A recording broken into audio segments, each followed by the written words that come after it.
ನಮಸ್ಕಾರ ಸ್ನೇಹಿತರೆ. ಎರಡನೆಯ ದಿನ ಶ್ರೀಶೈಲದಲ್ಲಿ, ಮೊದಲನೆಯ ದಿನ ಮಲ್ಲಿಕಾರ್ಜುನನ ದರ್ಶನವನ್ನು ಮುಗಿಸಿ ಎರಡನೆಯ ದಿನ ನಮ್ಮ ಪ್ರಯಾಣ ಹೊರಟಿತು ಅಕ್ಕ ಮಹಾದೇವಿಯ ಗುಹೆ ಕದಳೀವನದ ಕಡೆಗೆ.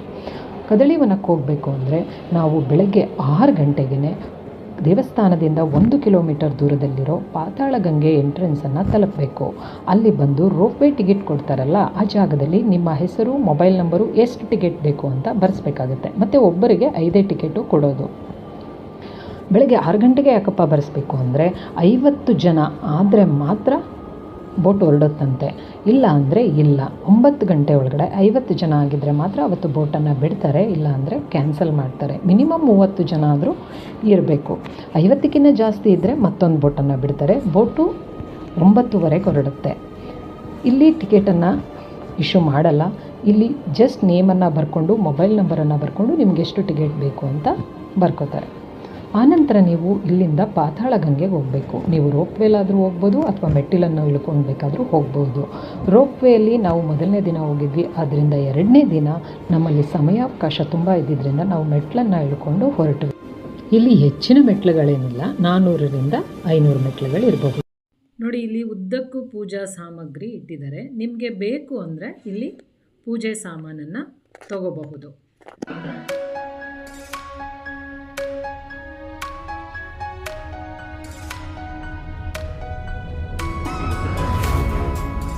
ಶ್ರೀಶೈಲಕ್ಕೆ ಬರುವ ಹೆಚ್ಚಿನ ಭಕ್ತರು ಮೊದಲು ಕೃಷ್ಣಾ ನದಿಗೆ ಬಂದು ಇಲ್ಲಿ ನದಿಯಲ್ಲಿ ಮಿಂದು ಅನಂತರ ಹೋಗಿ ಶ್ರೀಶೈಲ ಮಲ್ಲಿಕಾರ್ಜುನನ ದರ್ಶನವನ್ನು ಮಾಡ್ತಾರೆ. ನಾವು ಕೂಡ ನಿನ್ನೆ ಇಲ್ಲಿಗೆ ಬಂದು ನದಿಯಲ್ಲಿ ಗಂಗೆ ಪೂಜೆಯನ್ನು ಮುಗಿಸಿ ಅನಂತರ ಹೋಗಿ ಶ್ರೀಶೈಲ ಮಲ್ಲಿಕಾರ್ಜುನನ ದರ್ಶನ ಮಾಡಿದ್ವಿ. ನಿನ್ನೆ ನಾವು ಈ ಕೃಷ್ಣಾ ನದಿಗೆ ಬಂದಾಗಲೇ ಗೊತ್ತಾಗಿದ್ದು ಕದಳೀವನಕ್ಕೆ ಅರ್ಲಿ ಮಾರ್ನಿಂಗ್ 6:30ಗೆ ಬಂದು ಹೆಸರನ್ನು ಬರೆಸ್ಬೇಕು ಅಂತ. ಆದ್ದರಿಂದ ಈ ದಿನ ಅರ್ಲಿ ಮಾರ್ನಿಂಗ್ 6:30ಗೆಲ್ಲ ಕೃಷ್ಣಾ ನದಿ ಹತ್ರ ಬಂದಿದ್ದೀವಿ. ನೋಡಿ, ಇಲ್ಲಿ ಸುಮಾರು ಜನ ಪೂಜಾ ಸಾಮಗ್ರಿಗಳನ್ನು ತೊಗೊಂಡು ಹೋಗ್ತಾ ಇದ್ದಾರೆ ಗಂಗೆ ಪೂಜೆ ಮಾಡೋದಕ್ಕೆ. ಮೆಟ್ಲು ಇಳ್ಕೊಂಡು ಇಲ್ಲಿವರೆಗೂ ಬಂದ ಮೇಲೆ ಬಲಭಾಗಕ್ಕೆ ಹೋದರೆ ಅಲ್ಲಿ ಸ್ನಾನಘಟ್ಟ ಇದೆ, ಸ್ನಾನಕ್ಕೆ ವ್ಯವಸ್ಥೆ ಮಾಡಿದ್ದಾರೆ. ಎಡಭಾಗಕ್ಕೆ ಹೋದರೆ ಟಿಕೆಟ್ ಇಶ್ಯೂ ಮಾಡುವಂತಹ ಟಿಕೆಟ್ ಕೌಂಟರ್ ಇದೆ. ನಾವು 8:30ಗೆಲ್ಲ ತಲುಪಿದ್ವಿ. ನಮ್ಮಲ್ಲಿ ಸಮಯ ಇತ್ತು, ಇನ್ನೂ 9 ಗಂಟೆಗೆ ಟಿಕೆಟ್ ಕೌಂಟರ್ ಓಪನ್ ಆಗೋದು. ಅಷ್ಟರಲ್ಲಿ ಗಿಳಿ ಶಾಸ್ತ್ರ ಕೇಳೋಣ ಅಂದ್ಕೊಂಡು ಹೋದ್ವಿ.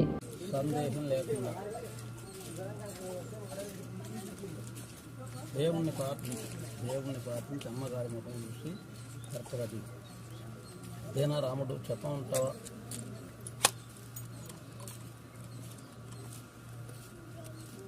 ఓం నమ శివాయ. ವಿಘ್ನೇಶ್ವರುడు వచ్చాడు తల్లి, నేను చెప్పాను కదా. ಸರಿಯಾಗಿ 9 ಗಂಟೆಗೆ ಟಿಕೆಟ್ ಕೌಂಟರ್ ಓಪನ್ ಆಯಿತು. ನಾವು ಬೆಳಗ್ಗೆ ನೇಮ್ ಕೊಟ್ಟು ಬಂದಿದ್ವಲ್ಲ ಮೇಲೆ, ಆ ಲಿಸ್ಟನ್ನು ಇವರು ಆಲ್ರೆಡಿ ತರಿಸ್ಕೊಂಡಿದ್ರು. ಅದರ ಪ್ರಕಾರನೇ ಒಂದೊಂದೇ ಹೆಸರನ್ನು ಕರೆದು ಟಿಕೆಟ್ಗಳನ್ನು ಇಶ್ಯೂ ಮಾಡಿದ್ರು. ಒಂದು ಟಿಕೆಟ್ 50 ರೂಪೀಸ್. ನಾನು ಮತ್ತು ನನ್ನ ಗೆಳತಿ ಇಬ್ಬರು ಬಂದಿದ್ವಿ. ಇಬ್ಬರಿಂದ 100 ರೂಪೀಸ್ ಕೊಟ್ಟು 2 ಟಿಕೆಟ್ಗಳನ್ನು ತೊಗೊಂಡ್ವಿ. ಈ ದಿನ ತುಂಬ ಜನ ಇದ್ದಿದ್ದರಿಂದ 2 ಬೋಟ್ ಹೊರಡುತ್ತೆ ಅಂತ ಹೇಳಿದ್ರು. ಮೊದಲಿಗೆ ಮೊದಲನೇ ಬೋಟಲ್ಲಿ ನಾವು ಹೊರಡ್ತಾ ಇದ್ದೀವಿ. ಯಾಕಂದರೆ ನಾವು ಬೆಳಗ್ಗೆ 6:30ಗೆ ಬಂದು ಹೆಸರನ್ನು ಬರೆಸಿದ್ರಿಂದ ಮೊದಲನೇ ಬೋಟಲ್ಲೇ ಹೊರಡ್ಬೋದು ಅಂತ ಹೇಳಿದ್ರು. ಮತ್ತು ಈ ದಿನ ನಮಗೆ 4:15ಗೆ ಬೆಂಗಳೂರಿಗೆ ರಿಟರ್ನ್ ಬಸ್ ಇದೆ, ಅಷ್ಟರಲ್ಲಿ ವಾಪಸ್ ಬರಬೇಕು. ಬೆಳಗ್ಗೆ ಬಂದು ಹೆಸರನ್ನು ಬರೆಸಿರ್ತಾರಲ್ಲ, ಅದೇ ಆರ್ಡರಲ್ಲಿ ಟಿಕೆಟ್ ಇಶ್ಯೂ ಆಗುತ್ತೆ ಮತ್ತು ಅದೇ ಆರ್ಡರಲ್ಲಿ ಬೋಟಲ್ಲೂ ಕೂಡ ಕೂರಿಸ್ತಾರೆ. ನೋಡಿ, ಟಿಕೆಟ್ ಇಶ್ಯೂ ಆದಮೇಲೆ ಇವರು ಆ ಒಂದು ಲಿಸ್ಟನ್ನು ತೊಗೊಂಬಂದು ಹೆಸರನ್ನು ಕರೆದು ಅದೇ ಆರ್ಡರಲ್ಲಿ ಕೂರಿಸಿದ್ರು. ನಮ್ಮ ಜರ್ನಿ ಸ್ಟಾರ್ಟ್ ಆಯಿತು ಕದಳೀವನದ ಕಡೆಗೆ. ಶಿವನನ್ನೇ ತನ್ನ ಗಂಡನೆಂದು ನಂಬಿ ಬಾಳಿ ಬದುಕಿದ ಅಕ್ಕ ಮಹಾದೇವಿಯು ತನ್ನ ಕೊನೆಯ ದಿನಗಳನ್ನು ಕಳೆದಂತಹ ಗುಹೆ ಇರುವ ಕದಳೀವನದ ಕಡೆಗೆ. ಕದಳೀವನ ಆಂಧ್ರ ಪ್ರದೇಶದ ನಲ್ಲಾಮಲ್ಲ ಫಾರೆಸ್ಟಲ್ಲಿದೆ. ಬೋಟ್ ಬೆಳಗ್ಗೆ 11 ಗಂಟೆವರೆಗೂ ಮಾತ್ರ ಹೊರಡುತ್ತೆ. Last boat 11 ಗಂಟೆಗಂತೆ. ಆ ಕಡೆಯಿಂದ 4:15ಗೆ ಎಲ್ಲ ಬೋಟ್ಗಳು ಹೊರಡುತ್ತೆ. 4:15 ಆದಮೇಲೆ ಅಲ್ಲಿಗೆ ಯಾರೂ ಹೋಗೋ ಆಗಿಲ್ಲ. ఇక్కడ నుంచి అక్క మహాదేవి 16 కిలోమీటర్లు. ఈ 16 కిలోమీటర్లు కానీ మీ మొబైల్ సిగ్నల్ 10 కిలోమీటర్ల వరకు సిగ్నల్ ఉంటుంది. అది రిటర్న్లోనే కలుస్తుంది. నేను ఇంపార్టెంట్ కాల్స్ ఏమైనా ఉంటే ఇక్కడ చేసుకోండి. మీరు తెచ్చుకున్న వాటర్ బాటిల్స్ కానీ బిస్కెట్స్ కానీ యూజ్ చేసిన తర్వాత ఎంటీ పేపర్స్ కానీ బాటిల్స్ కానీ దయచేసి ఇక్కడ ఫారెస్ట్లో కానీ ఇక్కడ వాటర్లో కానీ వేయద్దు. బ్యాక్ సైడ్ డస్ట్బిన్ ఉంది, డస్ట్బిన్లో వేయండి. ఏ ఒక్క వాటర్ బాటిల్ క్యారీ బ్యాగ్ వాటర్లో పడ్డా నా వెనకాల ఇరిగేషన్ బోర్డు బయలుదేరుతుంది. వైర్లెస్ సిస్టమ్ పెట్టించారు బోట్లో. వాడు సిగ్నల్ ఇస్తే మాత్రం ఈ బోర్డు ఆపాల్సిందే. ఈ బోర్డుని అయితే రిటర్న్ అయితే తీసుకుపోతారు. టూరిజం వాళ్ళు రూపాయి కూడా మీకు రిటర్న్ అయితే ఇచ్చారు. వెళ్ళటం రావడం అనేది మీరు వేసి డస్ట్ మీద ఆధారపడి ఉంటుంది. బోట్ ల్యాండ్ అయ్యే వరకు లైఫ్ జాకెట్ ఉండాలి, బ్యాలెన్సింగ్ ఈక్వల్గా ఉండాలి. ఫోటోలు తీయడానికి మస్తు ఫోటోలు తీయడానికి ఇక్కడ బోల్ ప్లేసెస్ ఉన్నాయి. మన కొండపైన కాటేజెస్ కనపడుతుంది చూడండి. ఇక్కడ తెలంగాణ టూరిజం కాటేజెస్ అనేవి ఆన్లైన్ బుకింగ్ పెట్టారు వాళ్ళు. ఇప్పుడు మీరు రూపాయలు వచ్చారు కదా పైనుంచి కిందకి, అదే రూపాయి పైనుంచి కిందకి ఇక్కడ వేసి ఇక్కడ నుంచి అక్క మహాదేవి కేవ్స్కి బోటింగ్ పెట్టాలని చెప్పి వాళ్ళు ప్లాన్ చేస్తున్నారు. 3 years అయితే కంప్లీట్ అవుతుంది. నెక్స్ట్ టైం హైదరాబాద్ నుంచి వచ్చి వాళ్ళైతే డైరెక్ట్ అలా వెళ్ళి అలా రావచ్చు. ఇలా శ్రీశైలం రావాలంటే 35 kilometers ఇలా తిరిగి రావాల్సిందే. మీకు వాటర్లో వైట్ కలర్ బెండ్లు కనపడుతుంది కదా, అవన్నీ చేపలు పట్టి వల్లండి. దయచేసి ఫ్రంట్ సైడ్ ఎవరైనా నిలబడొద్దు. బెండ్ మీద బోట్ ఎక్కిందంటే 2 hours ఆపాలి బోట్ వాల్ కట్ చేయడానికి. దయచేసి బ్యాలెన్సింగ్ ఈక్వల్గా ఉండాలి, లైఫ్ జాకెట్ ల్యాండ్ అయ్యే వరకు ఉండాలి. ఎందుకంటే ఇరిగేషన్ బోర్డులు ఫారెస్ట్ బోర్డులు ఎదురవుతూ ఉంటాయి. హ్యాపీగా వెళ్ళి హ్యాపీగా వచ్చేచ్చు. ఓకేనా?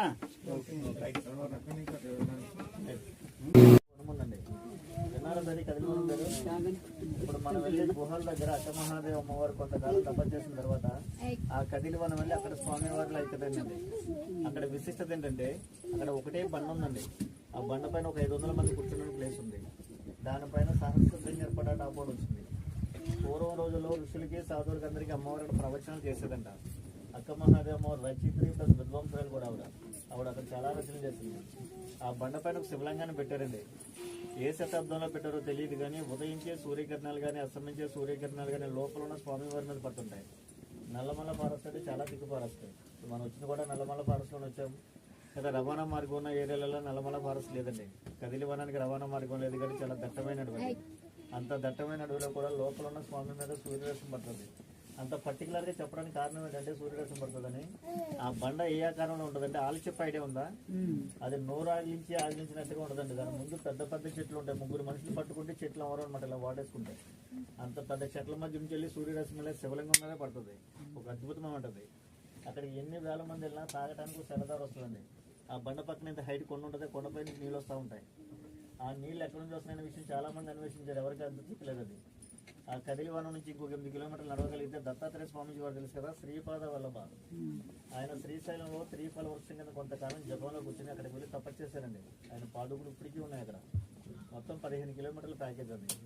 మీరు అక్కడికి వెళ్ళాలనుకుంటే తెలంగాణ ఫారెస్ట్ పర్మిషన్ లెటర్ తెచ్చుకోవాలండి.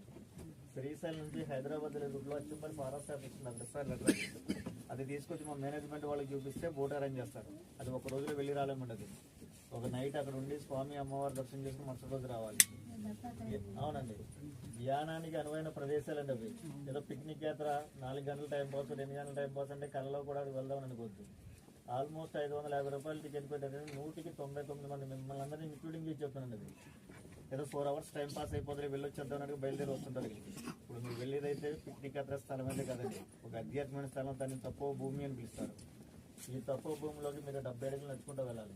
ఈ 70 అడుగులో 40 అడుగులు మాత్రమే నడుచుకుంటూ వెళ్తారు.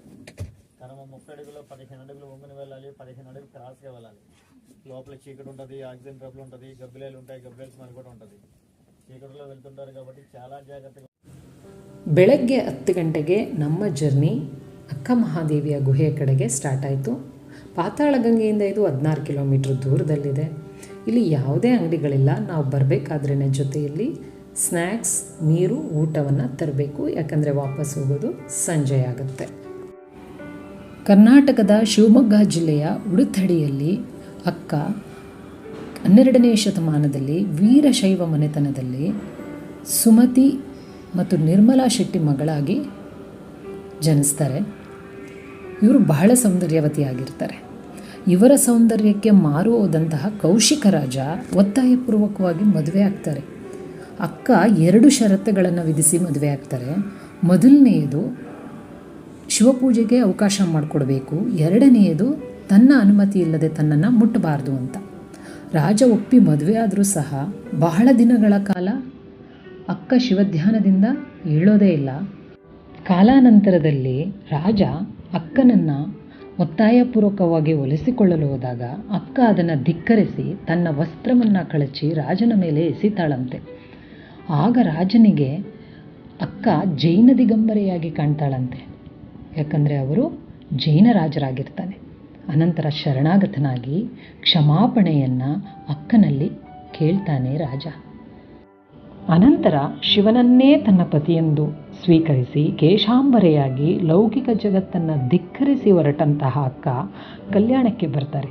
ಕಲ್ಯಾಣದಲ್ಲಿ ಅಲ್ಲಮ ಪ್ರಭುಗಳು, ಬಸವಣ್ಣನವರು, ಸಿದ್ದರಾಮರಿಂದ ಅನೇಕ ಪ್ರಶ್ನೆಗಳ ಸುರಿಮಳೆಯಾಗುತ್ತೆ. ಎಲ್ಲದಕ್ಕೂ ಸಮರ್ಥ ಉತ್ತರವನ್ನು ಕೊಟ್ಟಂತಹ ಅಕ್ಕ ಅಲ್ಲಿಯೇ ಸ್ವಲ್ಪ ಕಾಲ ತಂಗಿದ್ದು ಅನೇಕ ವಚನಗಳನ್ನು ರಚಿಸ್ತಾರೆ. ಅವರ ವಚನಗಳ ಅಂಕಿತ ಚನ್ನಮಲ್ಲಿಕಾರ್ಜುನ. ಯೋಗಾಂಗ ತ್ರಿವಿಧಿ ಎಂಬ ಕೃತಿಯನ್ನು ಕೂಡ ಬರೀತಾರೆ.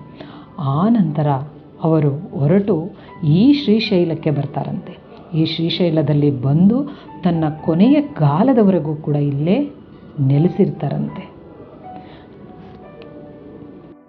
ಬೋಟನ್ನು ಇಳಿದು 1 ಕಿಲೋಮೀಟರ್ನಷ್ಟು ದೂರ ನಡೆದ ನಂತರ ಈ ಗುಹೆ ಸಿಗುತ್ತೆ. ಇದು ಸ್ವಯಂ ನಿರ್ಮಿತವಾಗಿದೆ, ಪ್ರಕೃತಿ ದತ್ತವಾಗಿ ಪ್ರಕೃತಿಯೇ ನಿರ್ಮಿಸಿಕೊಂಡಿದೆ. ನೋಡೋದಕ್ಕೆ ತುಂಬಾ ಸುಂದರವಾಗಿದೆ. ನೀವು ಶ್ರೀಶೈಲಕ್ಕೆ ಏನಾದರೂ ಭೇಟಿ ಕೊಟ್ಟರೆ ಮರೆಯದೆ ಈ ಕದಳಿವನಕ್ಕೊಮ್ಮೆ ಭೇಟಿ ಕೊಡಿ. ತುಂಬಾ ಚೆನ್ನಾಗಿರುತ್ತೆ. ನೋಡೋದಕ್ಕೆ ತುಂಬಾ ಚೆನ್ನಾಗಿದೆ. ಪ್ರಕೃತಿ ಎಷ್ಟೊಂದು ವೈಚಿತ್ರ್ಯವನ್ನು ತನ್ನ ಮಡಿಲಿನಲ್ಲಿ ಸೇರಿಸ್ಕೊಂಡಿದೆಯೋ ನಿಜಕ್ಕೂ ಇದನ್ನೆಲ್ಲ ನೋಡಿದಾಗ ಆಶ್ಚರ್ಯ ಆಗುತ್ತೆ. ಈಗ ಇಲ್ಲಿರುವ ಶಿವಲಿಂಗಕ್ಕೆ ಪೂಜೆ ಮಾಡೋದಕ್ಕೆ ಗೌರಮ್ಮ ಅನ್ನೋರೊಬ್ಬರು ಬರ್ತಾರಂತೆ. ಅವರು ಶ್ರೀಶೈಲದಲ್ಲಿರೋ ಮಠದಲ್ಲಿದ್ದಾರೆ ಅಂತ ಹೇಳಿದ್ರು. ಈಗಲೂ ಕೂಡ ಈ ಶಿವಲಿಂಗದ ಮೇಲೆ ಸೂರ್ಯನ ಕಿರಣಗಳು ಬೀಳುತ್ತೆ ಮತ್ತು ನೀರಿನ ಹನಿಗಳು ಅಭಿಷೇಕ ಮಾಡುತ್ತೆ. ಆದರೆ ಆ ನೀರಿನ ಹನಿಗಳು ಎಲ್ಲಿಂದ ಬರುತ್ತೆ ಅಂತ ಮಾತ್ರ ಯಾರಿಗೂ ಗೊತ್ತಿಲ್ಲ. ಕದಳಿವನದ ಈ ಗುಹೆಯಲ್ಲಿ ಅಕ್ಕ ಮಹಾದೇವಿ ಯಾವ ಒಂದು ಸ್ಥಳದಲ್ಲಿ ಕುಳಿತು ತಪಸ್ಸನ್ನು ಮಾಡ್ತಾ ಇದ್ರೋ ಅಲ್ಲಿಯೇ ಶಿವಲಿಂಗ ಇರೋದು. ಬೋಟ್ ಇಳಿದು ಎಲ್ಲರೂ ಬಂದ್ವಿ, ಆದರೆ ಎಲ್ಲರನ್ನೂ ಒಟ್ಟಿಗೆ ಗುಹೆಯ ಒಳಗಡೆ ಕರ್ಕೊಂಡು ಹೋಗೋದಕ್ಕಾಗೋದಿಲ್ಲ. ಆದ್ದರಿಂದ 15 ಮೆಂಬರ್ಸ್ ಆಗಿ ಡಿವೈಡ್ ಮಾಡಿ ಮೊದಲಿಗೆ ಒಂದು 15 ಜನ ಹೋಗಿ ಬರೋದು, ಅನಂತರ ಇನ್ನೊಂದು 15 ಜನ ಹೋಗೋದು. ಗುಹೆಯ ಒಳಭಾಗದಲ್ಲಿ ಗಾಳಿ ಆಡೋದಿಲ್ಲ, ಉಸಿರು ಕಟ್ಟಿದಾಗತ್ತೆ. ಆದ್ದರಿಂದ ಸ್ವಲ್ಪ ಜನ ಹೋಗಿ ಬರೋವರೆಗೂ ಸ್ವಲ್ಪ ಜನ ಹೊರಗಡೆ ಇರಿ ಅಂತ ಹೇಳಿದ್ರು. ಮೊದಲಿಗೆ 15 ಜನ ಒಳಗಡೆ ಹೋಗಿದ್ದಾರೆ. ಇನ್ನು ಉಳಿದವರು ನಾವು ಹೊರಗಡೆ ವೆಯ್ಟ್ ಮಾಡ್ತಾ ಇದ್ದೀವಿ. ನಾವೀಗ ಬೋಟಲ್ಲಿ ಬಂದ್ವಲ್ಲ, ಅಷ್ಟೇ ಜನ ಇಲ್ಲಿ ಇರೋದು. ನಾವು ಈ ಬೋಟಲ್ಲಿ ಒಟ್ಟು 50 ಜನ ಬಂದಿದ್ದೀವಿ. ನಾವು ನೋಡಿ ಹೊರಗಡೆ ಬರೋ ಅಷ್ಟರಲ್ಲಿ ಇನ್ನೊಂದು ಬೋಟ್ ಬರುತ್ತೆ. ಬನ್ನಿ, ಅವರೆಲ್ಲ ಗುಹೆಗೆ ಹೋಗಿ ಶಿವಲಿಂಗವನ್ನು ನೋಡ್ಕೊಂಡು ಬರೋ ಅಷ್ಟರಲ್ಲಿ ನಾವು ಈ ಗುಹೆಯ ಇನ್ನುಳಿದ ಭಾಗಗಳನ್ನು ನೋಡೋಣ. ನೋಡಿ, ಇಲ್ಲೂ ಕೂಡ ಒಂದು ಶಿವಲಿಂಗ ಇದೆ. ನಾವು ಗುಹೆಯ ಹೊರಭಾಗವನ್ನು ನೋಡೋ ಅಷ್ಟರಲ್ಲೇ ಒಂದು ಬ್ಯಾಚ್ ಹೋಗಿ ಬಂದರು. ಬನ್ನಿ ಮೇಡಮ್ ಅಂತ ಕರೆದ್ರು. ಈಗ ನಾವು ಒಳಗಡೆ ಹೋಗ್ತಾ ಇದ್ದೀವಿ. ನೋಡಿ, ಗುಹೆಯ ಒಳಭಾಗ ತುಂಬಾ ಕತ್ಲಾಗಿದೆ. ಇದರ ಜೊತೆಗೆ ಬಾವಲಿಗಳು ಬೇರೆ ಜಾಸ್ತಿ ಇದೆ. ನೋಡಿ, ಗುಹೆಯ ಒಳಭಾಗಕ್ಕೆ ಹೋಗ್ತಾ ಇದ್ದೀವಿ. ಬಕ್ಕೊಂಡೆ ಒಬ್ಬೊಬ್ಬರೇ ಹೋಗಬೇಕು ಮತ್ತು ನಮ್ಮ ಮೊಬೈಲ್ ಟಾರ್ಚರನ್ನು ಇಟ್ಕೊಂಡು ನಾವು ಒಳಗಡೆ ಹೋಗ್ತಾ ಇದ್ದೀವಿ. ನೋಡಿ, ಅಲ್ಲಿ ಎದುರುಗಡೆ ಬರ್ತಾ ಇದ್ದಾರಲ್ಲ, ಹಾಗೆ ಬಕ್ಕೊಂಡೇ ಬರಬೇಕು. ಒಬ್ರು ಹೋಗಿ ಶಿವಲಿಂಗವನ್ನು ನೋಡ್ಕೊಂಡು ಬರೋವರೆಗೂ ಇನ್ನು ಮಿಕ್ಕಿದವ್ರು ಹೊರಗಡೆನೇ ನಿಂತಿರಬೇಕು. ಒನ್ ಟೈಮ್ಗೆ ಒಬ್ಬರೇ ಹೋಗಿ ಬರೋಕ್ಕೆ ಆಗೋದು. ಅಲ್ಲದೆ ಗುಹೆಯ ಒಳಗಿರುವ ಶಿವಲಿಂಗದ ಹತ್ರ ಹೋದಾಗ ನಾವು ಸೈಡಾಗೆ ಹೋಗಬೇಕು, ನೇರವಾಗಿ ಹೋಗೋಕ್ಕಾಗಲ್ಲ, ಅಷ್ಟು ಮಾತ್ರ ಪ್ಲೇಸ್ ಇದೆ. ಗುಹೆಯ ಒಳಭಾಗಕ್ಕೆ ಹೋಗಿ ಆ ಶಿವಲಿಂಗದ ಮೇಲೆ ಬೀಳ್ತಾ ಇರುವಂತಹ ನೀರನ್ನು ಮುಟ್ಟಿದಾಗ ಮೈಯೆಲ್ಲ ಒಂದು ರೀತಿ ರೋಮಾಂಚನ ಆಗೋಯ್ತು. ನಿಜಕ್ಕೂ ಕದಳಿವನದ ಗುಹೆಯಲ್ಲಿರುವ ಶಿವಲಿಂಗದ ದರ್ಶನ ಅಕ್ಕನ ದರ್ಶನ ಮಾಡಿದಾಗಾಯಿತು. ಬೇರೆ ಬ್ಯಾಚ್ ಬರೋವರೆಗೂ, ಅಂದರೆ ಬೇರೆಯವರೆಲ್ಲ ಬರೋವರೆಗೂ ನಾವು ವೆಯ್ಟ್ ಮಾಡಬೇಕಿತ್ತು. ಅಷ್ಟರಲ್ಲಿ ಗೈಡ್ ಹೇಳಿದ್ರು, ನೀವು ಅಷ್ಟರಲ್ಲಿ ಮೇಲೆ ಒಂದು ಪುಟ್ಟ ಆಶ್ರಮ ಇದೆ, ಅಲ್ಲಿ ಸನ್ಯಾಸಿಗಳಿದ್ದಾರೆ, ಇವಾಗೂ ಜಪ ಮಾಡ್ತಾ ಇರ್ತಾರೆ, ಹೋಗಿ ನೋಡ್ಕೊಂಬನ್ನಿ ಅಂದರು. ಸರಿ, ನಾವು ಅದನ್ನು ನೋಡ್ಕೊಂಬರೋಣ ಅಂತ ಹೊರಟ್ವಿ. ತುಂಬಾ ಬಿಸಿಲಿತ್ತು ಮತ್ತು ತುಂಬ ಕಡಿದಾಗಿತ್ತು ಈ ಜಾಗ. ಮೆಟ್ಲುಗಳು ತುಂಬ ಎತ್ತರಕ್ಕಿತ್ತು. ಅಲ್ಲಲ್ಲಿ ಮಡ್ಡು ರೋಡ್ ಇತ್ತು. ಹೊರಟ್ವಿ. ಇಷ್ಟು ದೂರ ಬಂದಿದ್ದೀವಿ, ತುಂಬ ಹತ್ರನೇ ಇದೆ, ನೋಡ್ಕೊಂಬರೋಣ ಅಂತ ನಾವು ಹೊರಟ್ವಿ. ಗುಹೆಗೆ ಆದಷ್ಟು ಬೆಳಗ್ಗೆ ಸಮಯದಲ್ಲಿ ಕರ್ಕೊಂಬರ್ತಾರೆ. ಯಾಕಂದರೆ ಬಿಸಿಲಿನ ಸಮಯದಲ್ಲಿ ಗುಹೆಯ ಒಳಗಡೆ ಹೋಗೋದಕ್ಕಾಗೋದಿಲ್ಲ, ಉಸಿರು ಕಟ್ಟಿದಾಗ ಆಗುತ್ತೆ. ಆದ್ದರಿಂದ ಬೆಳಗಿನ ಸಮಯ ಈ ಪ್ಲೇಸ್ಗೆ ಭೇಟಿ ನೀಡಿದ್ರೆ ಬೆಸ್ಟ್. ಹಾಗೂ ಈಗ ಆಶ್ರಮನಂತೂ ತಲುಪಿದ್ವಿ. ತುಂಬಾ ಬಿಸಿಲಿತ್ತು, ಜಾಸ್ತಿ ಹೊತ್ತು ನಿಲ್ಲೋದಕ್ಕೆ ಆಗ್ತಿರಲಿಲ್ಲ. ಮತ್ತು ಇಲ್ಲಿ ಯಾರೂ ಕೂಡ ಇರಲಿಲ್ಲ. ಇದು ಕೂಡ ಗುಹೆ ರೀತಿಯೇ ಇದೆ. ಸರಿ, ನೋಡ್ಕೊಂಡ್ವಿ. ನೋಡ್ಕೊಂಡ ತಕ್ಷಣವೇ ನಾವು ಬೇಗ ವಾಪಸ್ ಹೊರಟ್ವಿ, ಯಾಕಂದರೆ ಬೋಟ್ ಬೇರೆ ಹೊರಟುಬಿಟ್ರೆ ಅನ್ನೋ ಭಯ. ಆದ್ದರಿಂದ ನಾವು ಹೆಚ್ಚು ಸಮಯ ಏನು ತಗೊಳ್ಳದೆ ತಕ್ಷಣ ನೋಡಿ ಮತ್ತೆ ವಾಪಸ್ಸು ಹೊರಟ್ವಿ. ಅಕ್ಕನ ಬಗ್ಗೆ ಓದಿದ್ದೆ, ಆದರೆ ಇಂದು ಅಕ್ಕ ಜೀವಿಸಿದ್ದ ಸ್ಥಳಕ್ಕೆ ಭೇಟಿ ನೀಡಿದ್ದು ನಿಜಕ್ಕೂ ನನಗಂತೂ ತುಂಬ ಖುಷಿಯಾಯಿತು. ಬೋಟಲ್ಲಿ ವಾಪಸ್ ಬಂದು ರೂಮ್ಗೆ ಹೋಗಿ ರೂಮನ್ನು ವೆಕೇಟ್ ಮಾಡಿ ಬೆಂಗಳೂರಿನ ಕಡೆ ಹೊರಟ್ವಿ.